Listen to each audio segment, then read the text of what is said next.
ఏంటి ప్రసాద్ ఎగబడి మరీ నవ్వుతున్నావు? అదేంటో మాకు చెప్తే మేము నవ్వుతాంగా. నా చిలక జోష్ బలి చెప్పిందిలే. చిలక మాట్లాడదు కదా, నీకు జోష్యం ఎలా చెప్పింది? ఎలా చెప్పిందా? ఫోన్లో నేను బయటకు వచ్చి కిచ్చు కిచ్చు కిచ్చు అని చెప్పింది.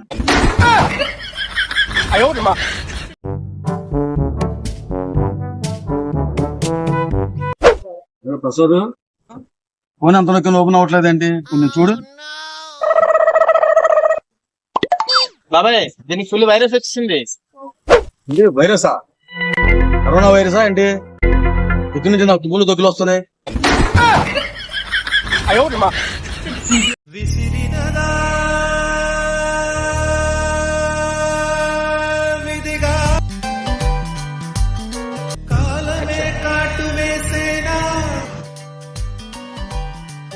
అన్నా మన యోధా ఏంటి బాధపడుతున్నావు? బాబాయ్, నా దగ్గర ఉన్నది పోగొట్టున్నాను బాబాయ్. ఇలాంటి టైంలోనే గుండెని రింగ్ స్టోన్ చేసుకోవాలి. గుండెని గుండ్రా చేసుకోమని బాబాయ్ కొంచెం ఇంగ్లీష్ టచింగ్ ఇచ్చాడు. అది యోధా, ఇంతకీ ఎంత పోయింది?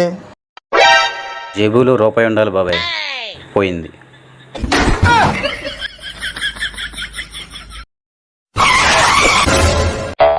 ప్రసాద్ అన్న డబ్బులు ఎప్పుడు ఇస్తా? అన్నా బండి తోలలేదన్నా, సాయంకాలం తెచ్చిచ్చేస్తానన్నా. ప్రసాద్, పెళ్లి చేసుకోకుండా ఇంకెన్నాళ్ళు ఉంటావు? మంచి సంబంధం చూశాను, పెళ్లి చేసుకోవచ్చుగా. బాబాయ్, నా మీద కోపం అంటే తిట్టు కొట్టు, అంతేగాని మీలాగా గిన్నెలు కొట్టుకుంటూ బట్టలు ఉతుకోమంటావా? అబ్బా ఏం మీటింగ్ రా నాయన. అబ్బా అబ్బో, బాడీ అంత బిగుసుకుపోయింది. ఏంటి భయ్యా అంత డల్లుగా వస్తున్నావు? ఏముంది భయ్యా, ఏ దొంగనైనా పట్టుకోవచ్చు కానీ ఒక్కని మాత్రం పట్టుకోలేము. ఒక్కడిని మాత్రం పట్టుకోలేమా? ఎవడ భయ్యా వాడు? ఎవడు వాడా? గ్రూప్ మీటింగ్ జరుగుతున్నప్పుడు సైలెంట్గా పిత్తిలేస్తాడే బా. అబ్బో, ఆని మాత్రం అసలు పట్టుకోలేము. నిజమే బాబాయ్. నా వద్దన్నా, నా ప్లీజ్ అన్నా, అన్నా వద్దని అన్నా, ప్లీజ్ అన్నా, అన్నా అన్నా అన్నా అన్నా అన్నా.